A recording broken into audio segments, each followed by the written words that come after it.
For most of the world, the word miracle paints to the mind images of the marvelous phenomena. But in India, it is just another day. Welcome to 100 videos, 100 wonders of India. आज मैं भारत के सबसे अच्छे और अद्भुत अजूबों में से एक लेपाक्षी मंदिर के बारे में बात करूंगा। भारत में वीरभद्र स्वामी मंदिर एक बहुत ही रहस्यमयी जगह है, जिसे 16वीं शताब्दी में बनाया गया था। यह भारत के लिए सांस्कृतिक और ऐतिहासिक रूप से महत्वपूर्ण है। इस प्राचीन मंदिर के हर स्तंभ पर शिलालेख और कुशलता से तैयार की गई छतें हैं। लेपाक्षी का सबसे आश्चर्यजनक स्थापत्य चमत्कार मंदिर का लटकता हुआ स्तंभ है। लेकिन उससे पहले आइए इस मंदिर के अन्य अजूबों के बारे में बात करते हैं।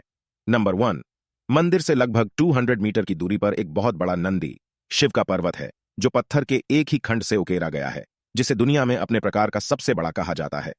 27 फीट लंबाई और 15 फीट ऊंचाई पर यह एक विशाल संरचना है, जिसे भारत की सबसे बड़ी मोनोलिथिक नंदी माना जाता है। नंबर 2, लेपाक्षी मंदिर का शिवलिंग। शिवलिंग भी एक मल्टीफेस सांप के नीचे है। यह एक अनोखा शिवलिंग है। हमने अभी तक देश के बाकी हिस्सों में ऐसा कोई शिवलिंग नहीं देखा है। नंबर 3, लेपाक्षी मंदिर का अधूरा कल्याण मंडप। शिवलिंग को पार करने के बाद आप एक ऐसे ढांचे पर पहुंचेंगे जो अधूरा नजर आता है। यह एक कल्याण मंडप, एक मैरिज हॉल है। कहा जाता है कि यदि यह कल्याण मंडप पूरा हो जाता तो भगवान शिव और मां पार्वती का विवाह यहीं होता। इसका निर्माण तत्कालीन राजा के लेखाकार द्वारा शुरू किया गया था, जबकि राजा स्वयं यात्रा पर थे। जब राजा वापस आया तो वह राजा के ज्ञान या अनुमोदन के बिना इस निर्माण पर राज्य का पैसा खर्च करने के लिए लेखाकार से पूरी तरह से नाराज था। उन्होंने तुरंत कल्याण मंडप निर्माण को रोकने का आदेश दिया और इसलिए यह आज तक अधूरा है। नंबर 4, लेपाक्षी मंदिर के अंदर सीता के पैरों के निशान। यह पद चिन्ह देवी सीता का माना जाता है। दिलचस्प बात यह है कि यह पद चिन्ह हमेशा गीला रहता है। आप नीचे से पानी को लगातार घूंट घूंट कर इस पैर को धोते हुए देख सकते हैं।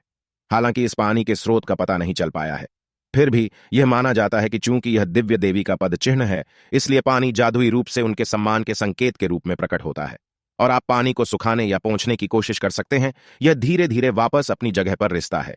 कहा जाता है कि जब रावण देवी सीता का अपहरण करके उन्हें श्रीलंका ले जा रहा था, तो वे कुछ देर आराम करने के लिए इस मंदिर में रुके थे।